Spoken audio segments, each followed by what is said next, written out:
హరి ఓం, నమస్కారం అండి.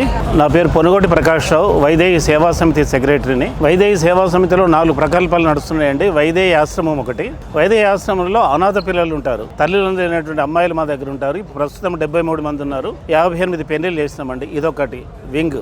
ఇంకోటి వైదేహి కిషోర్ వికాస యోజన అని చెప్పేసి నగరంలో 83 స్లమ్ ఏరియాలో మనం పనిచేస్తాం. అక్కడ ఉన్నటువంటి అమ్మాయిని కూర్చోబెట్టి మన దేశము, ధర్మము, సంస్కృతి, ఆచార వ్యవహారాలు కూడా వాళ్ళకి బోధిస్తాం. అక్కడ అమ్మాయిని సెలెక్షన్ చేసి వారికి ట్రైనింగ్ ఇస్తాం మా ఆశ్రమంలో. ఆ రకంగా స్లమ్ ఏరియాలో 83 కేంద్రాల్లో వర్క్ జరుగుతుంది. అట్లాగే వైదేహి మహిళా వికాస సమితి అని ఒకటి ఉంది. అందులో ఏంటంటే డొమెస్టిక్ ప్రాబ్లం వల్ల, భర్త వల్ల కానీ అత్తమామ వల్ల కానీ ఏదైనా ఇబ్బందులు ఉంటే అలాంటి వాళ్ళు కూడా మన దగ్గరికి వస్తారు. వాళ్ళకి మనం పోలీస్ వ్యవస్థ, న్యాయ వ్యవస్థ ఇవన్నీ కూడా ఏర్పాటు చేస్తామండి. కౌన్సిలింగ్ చేస్తాము. సమస్య తీర్చేంత వరకు కూడా మా ఆశ్రమంలోనే ఉంటారు. అందరినీ కూడా ఒకే చోట పెట్టాం. మేము వేరువేరుగా భవనాల్లో ఉంటాం. అట్లాగే గ్రామీణ ప్రాంతంలో లేబర్ యొక్క అమ్మాయిలు చదువుకొని పరిస్థితుల్లో ఉంటారు. కాబట్టి వాళ్ళకు కూడా 8 నుంచి 10వ తరగతి వరకు చదివిస్తాం. ఈ సంవత్సరం ఈ నెల 20వ తేదీ నుంచి ఆర్మీలో కానీ, అగ్నివీర్లో కానీ, లోకల్లో పోలీస్ కానిస్టేబుల్లో కానీ అమ్మాయిలకు మాత్రమే మేము ట్రైనింగ్ ఇస్తున్నామండి. 40 రోజులు. అందులో సెలక్షన్ వాళ్ళు జాబులు వస్తుంది. ఆ రకంగా వైదేహి సేవా సమితి ద్వారా ఈ 4 ప్రకల్పాలు నగరాన్ని కేంద్రంగా పనిచేస్తున్నామండి. ఇది మా యొక్క వ్యవస్థ.